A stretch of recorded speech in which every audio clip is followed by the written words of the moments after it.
नमस्कार, स्वागत है आपका पार्लियामेंट्री बिजनेस में। मैं हूं आपके साथ पवन शर्मा। आज हम आपको एक ऐसे सांसद से मिलवाने वाले हैं जो 3 अलग अलग लोकसभाओं से सांसद रहे। हरियाणा के वरिष्ठ नेता और रोहतक से बीजेपी के सांसद डॉक्टर अरविंद शर्मा जी हमारे साथ हैं। बहुत स्वागत है सर आपका। धन्यवाद, नमस्कार। सर, मेरा पहला सवाल है, किसान बिल को लेकर राजनीति हो रही है, इस पर आपका क्या कहना है? देखिए, जब से हमारे माननीय प्रधानमंत्री नरेंद्र मोदी जी प्रधानमंत्री बने हैं 2014 में, 14 से लेकर माननीय प्रधानमंत्री जी के दिल और दिमाग में एक सोच थी कि किस तरह से, क्योंकि उन्होंने बहुत नज़दीकी से देखा जब वो गुजरात के मुख्यमंत्री थे और भी जो कमेटियों के ज़रिए से उन्होंने बहुत नज़दीकी से देखा कि हमारे देश का किसान जो है वो बहुत कमज़ोर हालत में है। आज़ादी के इतने सालों बाद भी किसानों की सूद नहीं ली गई और इस चीज़ को देखते हुए माननीय प्रधानमंत्री जी ने एक संकल्प लिया कि आने वाले समय में बहुत जल्दी किसानों की आमदन को दुगना कैसे किया जाए, ऐसे उपाय किए जाएंगे। और उन्हीं उपायों को देखते हुए, उन्हीं किसानों की आमदन कैसे बढ़े, उन्हीं सिस्टमों को देखते हुए ये 3 कानून अभी भारत सरकार माननीय मोदी जी के नेतृत्व में, हमारे कृषि मंत्री नरेंद्र तोमर जी के नेतृत्व में तीनों कानून ये लेकर के आए।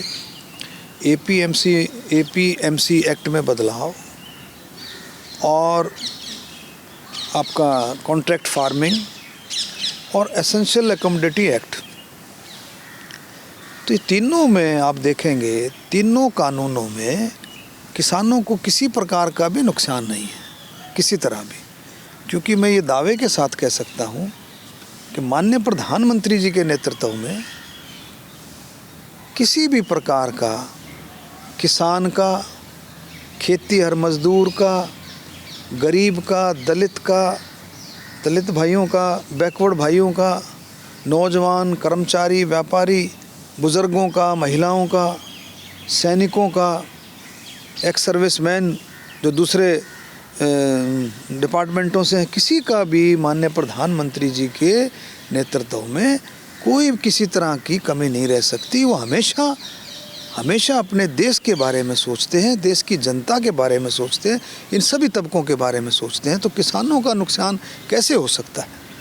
इससे किसानों की आमदन बढ़ेगी और ये कानून जो है देश के हित में, और किसानों की इसमें थोड़ी सी समझने की बात है। इसमें माननीय प्रधानमंत्री जी बार बार कह रहे हैं, पार्लियामेंट से उन्होंने कहा, कृषि मंत्री जी ने कहा, हमारे अमित शाह जी ने कहा, नड्डा साहब ने कहा, हमारे हरियाणा के मुख्यमंत्री उन्होंने बार बार कहा, खट्टर साहब ने, कि किसी भी तरह से एमएसपी मिनिमम सपोर्टिंग प्राइस पर किसी भी तरह से नहीं छेड़ा गया है।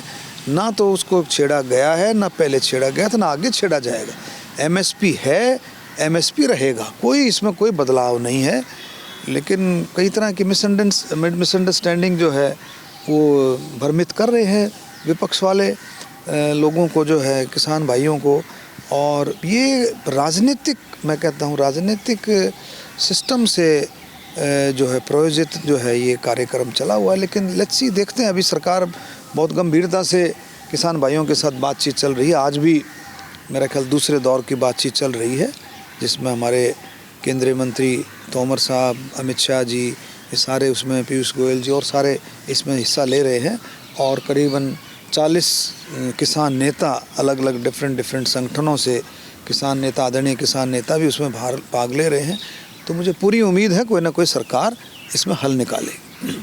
सर, मेरा अगला सवाल है, एक निर्दलीय विधायक हैं हरियाणा से, उन्होंने इस्तीफ़ा दे दिया है।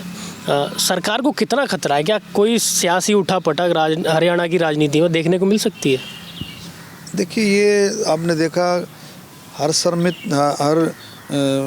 समृद्ध कौर बादल ने भी, माननीय हमारी मंत्री थी, भारतीय जनता पार्टी का हिस्सा थे वो, कोalition गवर्नमेंट का, उन्होंने भी आनन फानन में बिना सोचे समझे इस्तीफ़ा दे दिया और कोई वजह नहीं थी।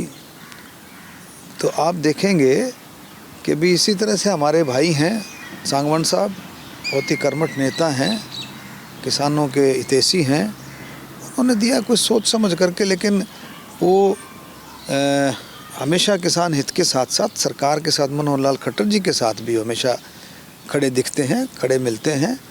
और मुझे पूरी उम्मीद है कि वो सरकार से इस मुद्दे पर ज़रूर उन्होंने पीछे इस्तीफ़ा दिया, लेकिन वो खट्टर साहब के साथ हमेशा हैं, हमेशा, और आगे भी वो खट्टर साहब के साथ रहेंगे।